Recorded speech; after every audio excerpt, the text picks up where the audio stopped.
বাংলাদেশ প্রবাসী কল্যাণ পরিষদ একটা অরাজনৈতিক গ্রুপ যেটা প্রবাসীদের পক্ষ থেকে কথা বলে দাবি দাবা নিয়ে বাংলাদেশ প্রবাসীদের পক্ষ থেকে তাদের চাহিদাটা পূরণ করার চেষ্টা করে।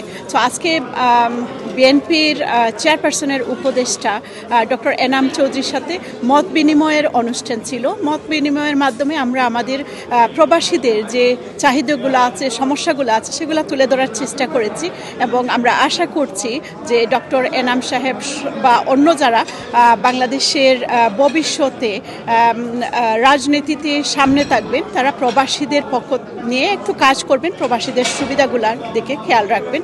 সেই দাবিতেই আজকের মত বিনিময় অনুষ্ঠান অনুষ্ঠিত হয়েছে। আপনাদেরকে আবারও ইউকের বিভিন্ন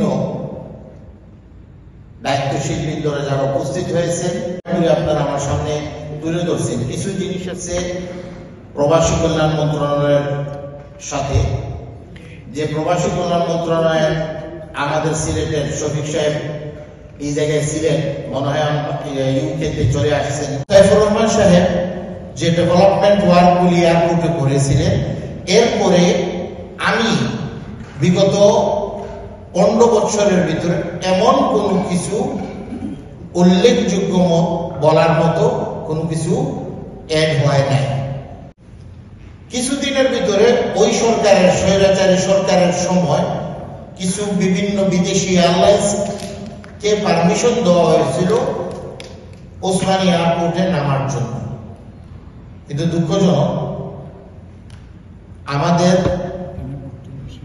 জাতীয় ক্যারিয়ার যারা বিমান, যেটা আমরা শুনছি, আমি জানি না কতটুকু এটা সত্য, তাদের মিসহ্যান্ডেলিং এর কারণে তারা বাধ্য হয়েছে এই ফ্লাইটগুলি অপারেট করার জন্য সিলেটে ওরা বাধ্য হয়েছে বন্ধ করার জন্য।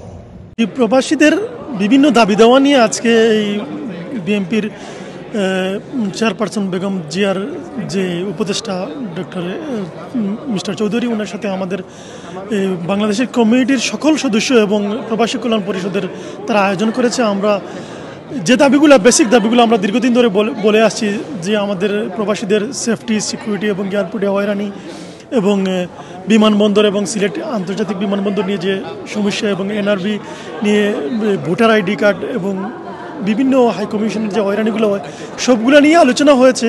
উনি এই বিষয়ে আশা আমাদেরকে ব্যক্ত করেছেন যে ওনাদের সরকার যদি ক্ষমতায় যায় তো সবগুলাই ওনারা চেষ্টা করবেন আমাদেরকে এই দাবিগুলো পূরণ করার জন্য। প্রবাসী অধিকার পরিষদ আমরাও ছিলাম এখানে।